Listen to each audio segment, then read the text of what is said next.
Thank you, Madam Chairman.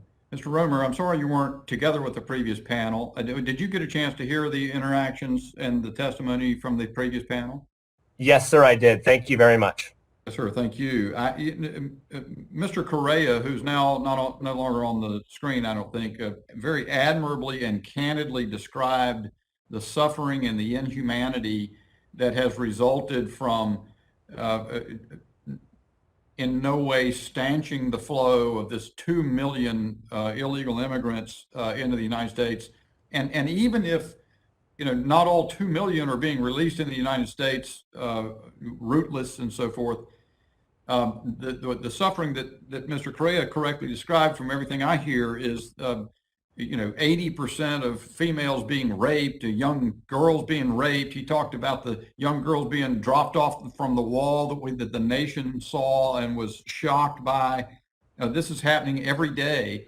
And I just wonder, I've never heard Mr. Nunez Neto, despite repeated testimony before the committee or subcommittee or any other Biden administration witness, ever express a personal preference or a concern about the inhumanity to which millions now of migrants are being subjected by having this uncontrolled southern border. I just wonder, sir, in your experience, are you aware of any logic by which one who is purportedly concerned with inhumanity allegedly visited upon people who are enrolled in MPP by not having Wi-Fi or lawyers or transportation, how that would possibly be seen as justifying discontinuing MPP when the result is to have this unbelievably unconstrained flow of migrants who are suffering all the other inhumanity that Mr. Correa described? Do you perceive any logic that explains that?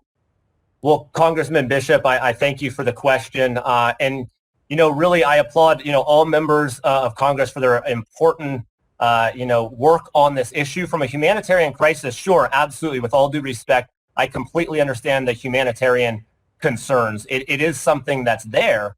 However, with that said, MPP, when implemented properly, does actually protect the individuals coming into the nation. What I've seen on the ground is that the drug cartels and transnational criminal organizations are ruthless criminals.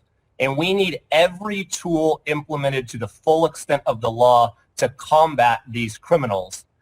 We see it, day in and day out. And I think MPP, based on the metrics I cited previously, does work. I'll give you a quick statistic. If you look at CBP data on the dangerous individuals that have been caught coming across the border, and you look at FY21, there were 60 individuals arrested with a previous conviction for homicide or manslaughter. That's 60 just in FY21 alone. I went back and I tallied up the previous 5 years on that topic, and I counted 19. So 19 in the previous 5 years with a previous homicide or manslaughter conviction, and 60 in FY21. Already in this next fiscal year, we've seen 22 so far this year. And then in addition to that, in the publicly available data, I see 1,178 that had previous assault charges and 488 with sexual offenses. So my point with the statistics is that what we're seeing is these dangerous transnational criminal organizations are not just bringing in dangerous drugs through the border, they're bringing in dangerous individuals as well. Policies like MPP allow law enforcement to get back to their law enforcement duties and not be caught up in processing. And that's what I see on the ground as having a significant impact on this important issue. Well, I thank you for those comments. They're extraordinarily cogent.